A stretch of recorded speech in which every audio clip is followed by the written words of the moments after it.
अस्सलामुअलैकुम दोस्तों और साथियों, उम्मीद है आप लोग खैरियत से होंगे। इस वीडियो में हम बात करेंगे, बड़ी दफ़ा एक टेस्ट भेजा जाता है कि वो PSA, लोग अक्सर पूछते हैं कि ये जो PSA का टेस्ट है ये क्यों करवाया गया है, इसका फ़ायदा क्या है और इससे क्या पता चलता है, किस चीज़ की तशख़ीस में मदद देता है ये टेस्ट।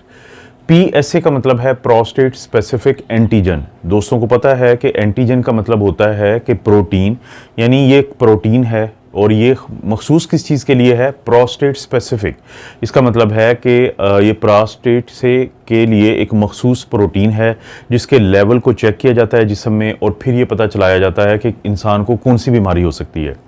जो प्रोस्टेट है उसको आम ज़ुबान में हम उर्दू में गदूद भी कहते हैं। जैसे ख़वातीन में यूट्रस होती है और कोई कहता है कि अगर यूट्रस के फाइब्रॉइड हैं तो इसका मतलब है कि ये मर्दों का मसला हरगिज़ नहीं है, ये सिर्फ़ और सिर्फ ख़वातीन का प्रॉब्लम है। तो इसी तरह से जब भी आप प्रोस्टेट का कभी सुने, प्रोस्टेट कहते हैं उर्दू में गदूद को, और ये सिर्फ मर्दों में पाया जाता है और इसका ये मतलब हुआ कि PSA का कोई ताल्लुक नहीं बनता है ख़वातीन से और ये मर्दों की बीमारी या मर्दों के एक मसले से मुतल्लिक एक टेस्ट है। तो जो गदूद होता है प्रोस्टेट, ये मौजूद होता है हमारा जो छोटे पेशाब की थैली होती है जिसको हम यूरिनरी ब्लैडर कहते हैं, उसके बिल्कुल नीचे, और जो बड़े पेशाब की जगह होती है उसके बिल्कुल सामने मौजूद होता है। ये बड़ा ज़रूरी है जानना क्योंकि आगे यही दो जो इनकी लोकेशंस हैं या जिनके मैंने नाम लिया है, जिसको रेक्टम कहते हैं और यूरिनरी ब्लैडर, तो आगे यही चीज़ फिर सामने इसका जिक्र आएगा। जो प्रोस्टेट होता है दुनिया में मर्दों के अंदर जो कैंसर्स होते हैं उनमें जो दूसरे नंबर पे सबसे ज़्यादा तादाद में आता है वो प्रोस्टेट का कैंसर है।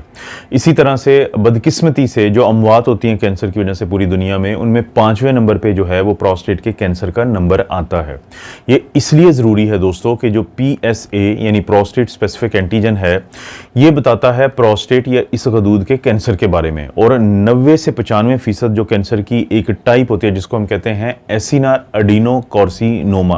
यानी ये ख़तरनाक कैंसर की टाइप है। तो ये टाइप होती है 90 से 95% उन लोगों में कि जिनको कैंसर की तशख़ीस होती है गदूद के या प्रोस्टेट के। आमतौर पे तो ये होता है कि जिन लोगों में हम अलामात नहीं आ रही होती तो उनमें हम स्क्रीनिंग करवा के, यानी ये टेस्ट करवा के PSA का, तो हमें पता चल जाता है कि किसी शख्स को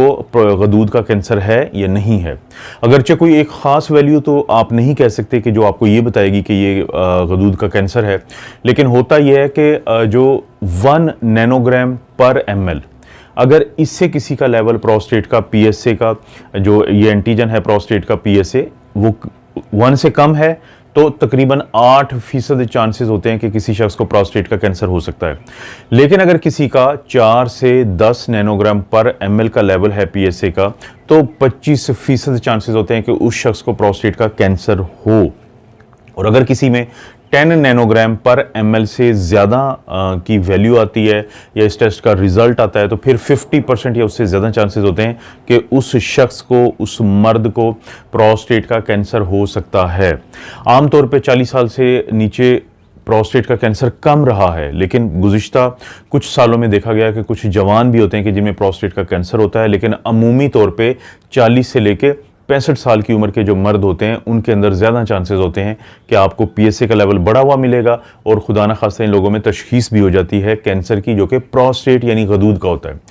ज़्यादातर लोगों में अभी अलामात नहीं आई हुई होती और इस टेस्ट से पकड़ा जा सकता है कि किसी को प्रोस्टेट का कैंसर है कि नहीं। लेकिन जो अलामात आती हैं उसमें बाज़ लोगों को खून के अंदर जो छोटा पेशाब है, यूरिन, उसके अंदर खून आता है जिसको हम हेमेटोचूरिया कहते हैं या हीमोचूरिया कहते हैं। बाज़ लोगों को जो मनी होती है, सीमन होता है, यानी मर्दाना जो मनी होती है, तो उसके अंदर खून आता है जिसको हीमेटोस्पर्मिया कहते हैं। बाज़ लोगों को जो पेशाब की नाली है उसमें जलन होती है, उसमें रुकावटें आना शुरू हो जाती हैं, बार बार उस जो यूरिन होता है या छोटा पेशाब है वो बार बार आना शुरू हो जाता है।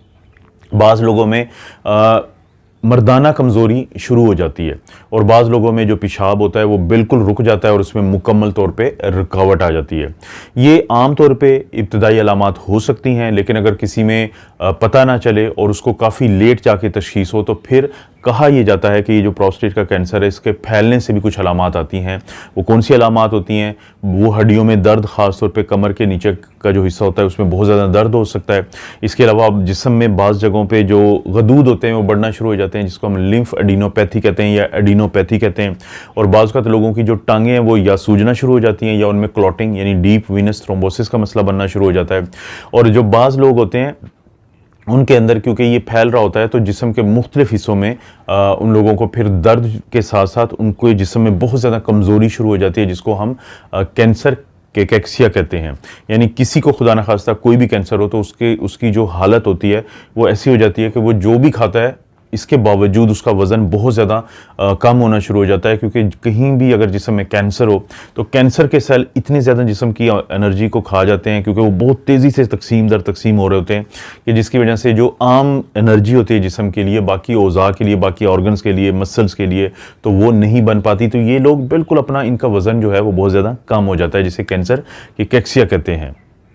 तो ये वो अलामात होती हैं, लेकिन ज़रूरी नहीं जैसे मैंने पहले भी बताया कि किसी में अलामात हों, बल्कि एक तो पीएसए बड़ा होता है और फिर जो रेक्टम, अब यहाँ पे इंपॉर्टेंस आती, अहमियत आती है इस चीज़ की कि जो बड़े पेशाब वाली जगह होती है जिसको हम रेक्टम कहते हैं, एनल कैनाल कहते हैं, तो क्योंकि जो ये प्रोस्टेट है इसके बिल्कुल आगे या एंटीरियर साइड पे मौजूद होता है, तो वहाँ पे डॉक्टर उंगली डाल के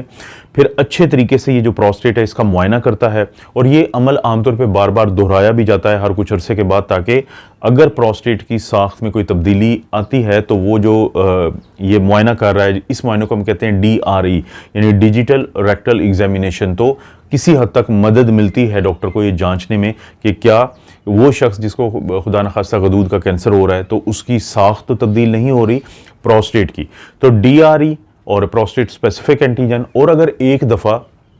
शक हो जाए पीएसए की बुनियाद पे या DRE के जो एग्जामिनेशन पे कि ये कैंसर हो सकता है, तो फिर यहाँ से ली जाती है बायोप्सी। बायोप्सी कहते हैं कि कोई छोटा सा टुकड़ा लिया जाता है प्रोस्टेट का, इस गदूद का, या तो जो बड़े पेशाब वाला रास्ता है वहाँ से, उस रास्ते से, या फिर वो एरिया जो हमारे जो स्क्रोटम होता है जिसको टेस्टिस भी कहते हैं उस रीजन में, और बड़े पेशाब की जो नाली है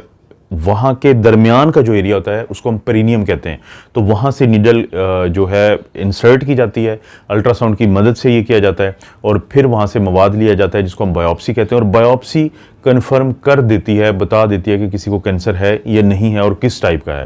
लेकिन बाज़ औक़ात ये बार बार रिपीट करनी पड़ती है, बाज़ औक़ात जो बायोप्सी होती है उसको बार बार करना पड़ता है। इसका फिर अभी एक हल निकला है कि जो FDA है उसने पहली दफ़ा अप्रूव किया है एक ऐसा आर्टिफिशियल इंटेलिजेंस प्रोग्राम के जिसके अंदर बहुत सारी जो पैथोलॉजी की स्लाइड्स होती हैं या बायोप्सी करने के बाद जो स्लाइड बनती हैं कैंसर के मरीजों में जिनको प्रोस्टेट या गदूद का कैंसर होता है, तो बहुत सारी वो स्लाइड के साथ ये जो स्लाइड होती है इसका जो कंप्यूटर है वो मुआजना करता है और फिर चांसेस बताता है पैथोलॉजिस्ट के कि कितने % चांसेस हैं कि ये जगहें जो आपकी स्लाइड की हैं या इस मवाद का जो हिस्सा आपने माइक्रोस्कोप के नीचे देखा है तो वो बता रही हैं कि ये कैंसर हो सकता है। तो FDA ने अभी गुज़िश्ता कुछ दिन पहले ही इसको अप्रूव किया है और ये समझा जा रहा है कि ये एक बहुत बड़ा ज़रिया है लोगों की मदद करने में। तो prostate specific antigen, digital rectal examination, biopsy और उसके अलावा भी CT स्कैन, MRI हो सकते हैं और फिर ये भी देखने के लिए हो सकते हैं कि ये कैंसर फैला हुआ है या नहीं। तो पूरे जिस्म के भी आपका जो डॉक्टर है वो फैसला कर सकता है कि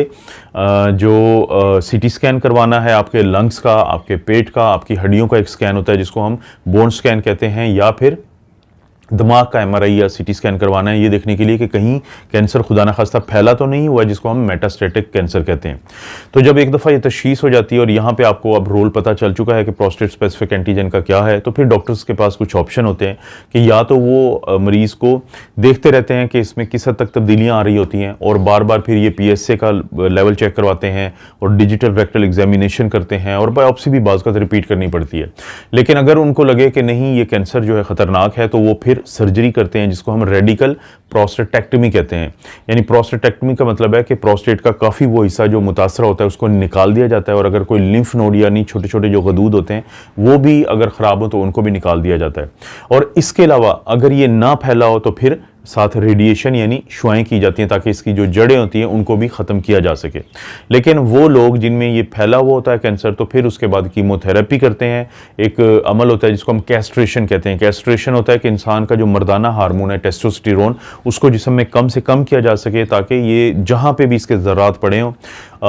कैंसर के तो उनको नाकारा किया जा सके। तो वो लोग जिनमें खुदा न खास्ता ये प्रोस्टेट या गदूद का कैंसर फैला हुआ होता है तो उनमें फिर कीमोथेरेपी का अमल भी किया जाता है। ये जो प्रोस्टेट स्पेसिफिक एंटीजन है ये उन लोगों के लिए बहुत अहम है कि जिनकी उम्र